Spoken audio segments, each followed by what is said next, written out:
El despertar de la señorita Prim. Primera parte. Capítulo 2. Nada más entrar en el que habría de ser su dormitorio durante los próximos meses, la bibliotecaria se sentó en la cama y contempló los ventanales abiertos sobre la terraza. No había muchos muebles, pero los que había era exactamente aquello que debían ser.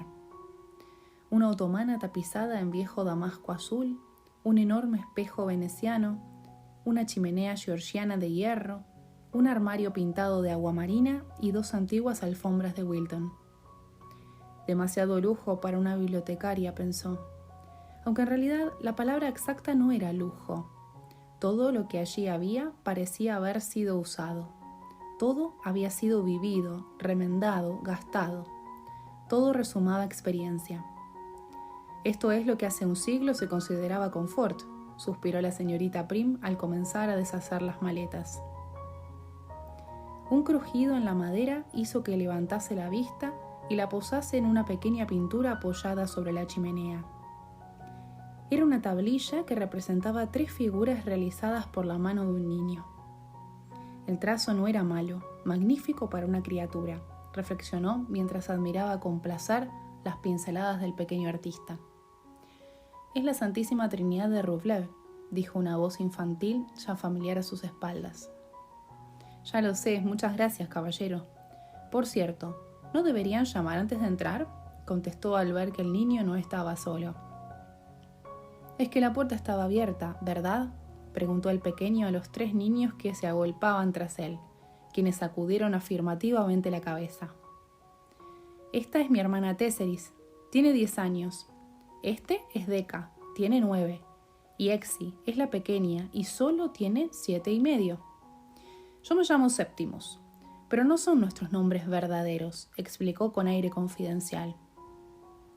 La señorita Prim contempló a los 4 hermanos y se asombró de lo diferentes que eran. Aunque el pequeño Deca compartía el mismo cabello rubio y desordenado de su hermano mayor, la expresión traviesa y al tiempo perfectamente inocente de su rostro no tenía nada que ver con el aire reflexivo del niño que la había recibido en el porche. Tampoco era fácil adivinar que las pequeñas eran hermanas. Una poseía una belleza serena y suave. La otra derrochaba encanto por su vivacidad. Tesseris cuchicheó de pronto algo al oído de su hermano mayor y a continuación preguntó con voz baja y suave. «Señorita Prim, ¿usted cree que es posible atravesar un espejo?» La bibliotecaria la miró desconcertada, pero pronto cayó en la cuenta de lo que la niña quería decir. «Recuerdo que mi padre solía leerme esa historia antes de dormir», contestó con una sonrisa. La pequeña miró a su hermano de soslayo. «Te dije que no lo entendería», dijo el niño con suficiencia. En lugar de replicar, la señorita Prim abrió la segunda de sus maletas y sacó un kimono de seda natural color verde jade que colgó con descuido en el armario. Así que aquello era tratar con niños, pensó algo molesta. A eso y no a otra cosa se refería el anuncio.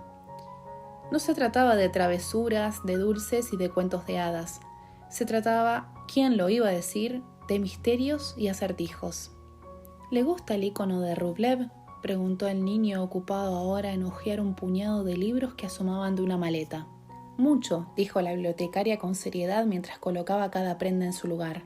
Es una obra magnífica. La pequeña Tesseris levantó la cabeza al oír la respuesta. Los iconos no son obras, señorita Prim. Los iconos son ventanas.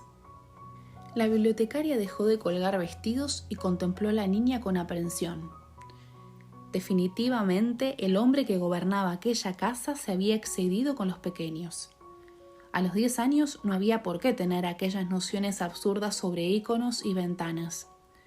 No es que fuese malo, por supuesto que no era malo, pero no era natural. Hadas y princesas, dragones y caballeros, rimas de Stevenson, pasteles de manzana, eso era lo que a su juicio debía conocer una criatura a esa edad. «Entonces, ¿has pintado tú esa ventana?», preguntó aparentando desinterés. La niña asintió con un gesto de cabeza. «La pintó de memoria», añadió su hermano. «La vio en la Galería Tretiakov hace 2 años, se sentó delante y ya no quiso ver nada más. Cuando volvimos a casa, empezó a pintarla por todas partes. Hay de esas ventanas en todas las habitaciones. Eso es imposible, respondió secamente la señorita Prim. Nadie puede pintar de memoria una obra como esa. Y menos una niña de 8 años como tendría tu hermana, entonces no puede ser. Pero si usted no estaba allí, protestó el pequeño Decca con inesperada brusquedad. ¿Cómo puede saberlo? En lugar de contestar, la bibliotecaria se acercó despacio a la imagen, abrió su bolso y sacó una regla y un compás. Allí estaban, no había duda. La división octogonal, el círculo exterior e interior, la forma del cáliz entre las figuras. ¿Cómo has hecho esto, Téseris? Es imposible que lo hayas hecho sola, incluso aunque hayas tenido una lámina al lado. Tienen que haberte ayudado, dime la verdad. ¿Ha sido tu padre o tu tío, o quien quiera que sea la persona que los cuida? No me ha ayudado nadie, dijo la niña en voz baja pero firme. Después se dirigió a su hermana menor. ¿A qué no, Exi? No la ha ayudado nadie, ella siempre hace solas las cosas, ratificó ésta con solemnidad mientras hacía esfuerzos por mantenerse en equilibrio sobre un solo pie. Perpleja ante aquella resistencia fraterna, la señorita Prim no insistió. Si aquellas criaturas hubiesen sido adultas, sus dotes de interrogación habrían resuelto el engaño sin esfuerzo. Pero un niño no era un adulto. Existía una gran diferencia entre un niño y un adulto. Un niño podía gritar, podía llorar ruidosamente, podía reaccionar de un modo absurdo. ¿Y qué ocurriría entonces? Una empleada que en su primer día de trabajo enfurece a los miembros más vulnerables de la familia no puede contar con buenas perspectivas. Más aún, se estremeció después de haber sufrido el percance de entrar en la casa de forma irregular. ¿Y qué hacían unos niños tan pequeños como ustedes en la Galería Tretiakov? Moscú está muy lejos. Fuimos allí a estudiar arte, respondió Septimus. ¿Quieres decir con la escuela? Los niños se miraron con regocijo. Oh, no, dijo el pequeño, nosotros nunca hemos ido a la escuela. La frase dicha con toda naturalidad cayó como una losa sobre la mente ya algo sobreexcitada de la bibliotecaria. Unos niños sin escolarizar no podía ser verdad. Un grupo de niños posiblemente medio salvajes y sin escolarizar. ¿Pero a dónde había ido a parar? La señorita Prim recordó su primera impresión sobre el hombre que la había contratado. Un individuo extraño, sin duda alguna. Un extravagante, un anacoreta, quién sabe si incluso un loco. Señorita Prim, la voz baja y educada del hombre del sillón llegó a la habitación a través de las escaleras. En cuanto haya tenido tiempo de instalarse, me gustaría verla en la biblioteca si puede ser. La bibliotecaria se vanagloriaba secretamente de una cualidad personal, su tenacidad para llevar a cabo lo que consideraba correcto en cada momento.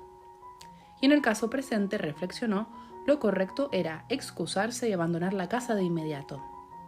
Animada por esa idea, cerró rápidamente sus maletas, retocó su peinado en el espejo, echó un último vistazo al icono de Rublev y se dispuso a cumplir con su deber. Por supuesto, contestó en voz alta, ahora mismo bajo. El hombre del sillón la recibió de pie con las manos detrás de la espalda. Mientras la bibliotecaria deshacía su equipaje, se había dedicado a ensayar la mejor forma de explicarle cuáles iban a ser sus atribuciones. No era una tarea fácil porque lo que él necesitaba no era una bibliotecaria al uso. Tras la marcha del anterior encargado, su biblioteca precisaba de una recatalogación y organización completas. Los títulos de novela, ensayo e historia estaban llenos de polvo, y los de teología poblaban todas las habitaciones de la casa en mayor o menor medida. El día anterior había encontrado las homilías de San Juan Crisóstomo en la despensa, entre los tarros de mermelada y los paquetes de lentejas. ¿Cómo habían llegado hasta allí? Era difícil saberlo. Podían haber sido los niños. Trataban los libros como si fuesen cuadernos o cajas de lápices, pero también podía haber sido él. No era la primera vez, probablemente no sería la última. Y en el fondo tenía que reconocer que aquellos eran los resultados de sus propias normas. Recordaba muy bien cómo su padre había prohibido siempre sacar los libros de la biblioteca. Ello había obligado a todos sus hermanos a elegir entre el aire libre y la lectura. Las tardes de su infancia transcurrieron así junto a Julio Verne, Alejandro Dumas, Stevenson, Homero, Walter Scott. Fuera, bajo el sol, el resto de los niños gritaban y alborotaban, pero él estaba siempre dentro, leyendo, con la mente sumergida en mundos que los demás apenas intuían. Años después, cuando regresó a casa, tras un largo periodo de ausencia, él mismo cambió aquellas normas. Le encantaba ver a los niños leer al sol, tumbados en la hierba del jardín, sentados en las viejas y confortables ramas de algún árbol, mordisqueando manzanas, engullendo tostadas con mantequilla, dejando las huellas pringosas de sus dedos en aquellos volúmenes que tanto amaba. ¿Se ha instalado usted bien?, preguntó cortésmente para tratar de romper el hielo. Perfectamente, gracias, respondió la bibliotecaria, pero me temo que no voy a permanecer. ¿Permanecer? Hay demasiados interrogantes en el ambiente. La señorita Prim levantó ligeramente la barbilla. No entiendo a qué se refiere, dijo él con amabilidad, pero si puedo satisfacer su curiosidad, aquí me tiene. Pensaba que habíamos llegado a un acuerdo. Al escuchar la palabra curiosidad, el rostro de la bibliotecaria se endureció. No es una cuestión de curiosidad, pero no sé qué clase de familia es esta. He visto varios niños sin escolarizar. Varios niños en general es un reto importante para cualquiera, pero varios niños en estado silvestre creo que es una temeridad. Ya veo, le ha llamado la atención lo del colegio, murmuró él frunciendo ligeramente el ceño. Bien, señorita Prim, tiene usted razón. Si va a trabajar aquí, tiene derecho a saber qué clase de hogar es este, aunque debo recordarle que los niños no estarán a su cargo, no forman parte de sus atribuciones. Lo sé, señor, pero los niños, no sé cómo decirlo, existen. Existen, desde luego, y a medida que pasan los días, se hará usted más y más consciente de su existencia. ¿Quiere decir con eso que están mal educados? Quiero decir con eso que los niños son mi vida. La bibliotecaria se sorprendió ante aquella respuesta. Pese a su primera impresión, en aquel hombre parecía haber inesperados destellos de delicadeza, mucha más delicadeza de la que ella había imaginado, una extraña, sobria y concentrada delicadeza.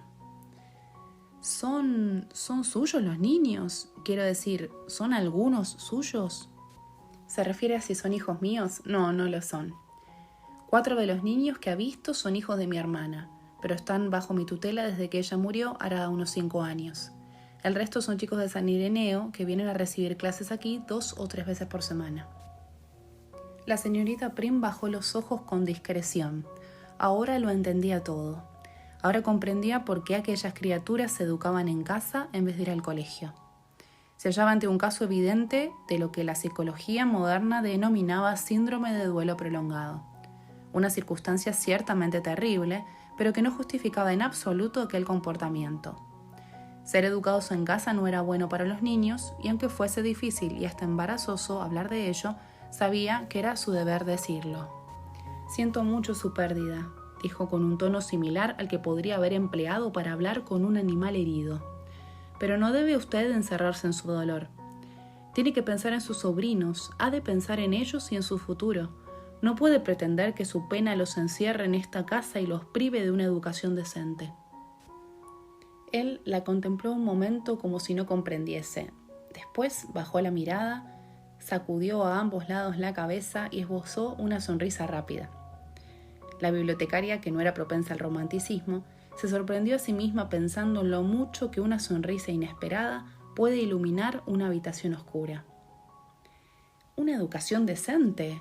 Lo que usted piensa de mí es que yo soy un hombre triste que retiene a sus sobrinos y no los deja ir al colegio para no sentirse solo, ¿no es así?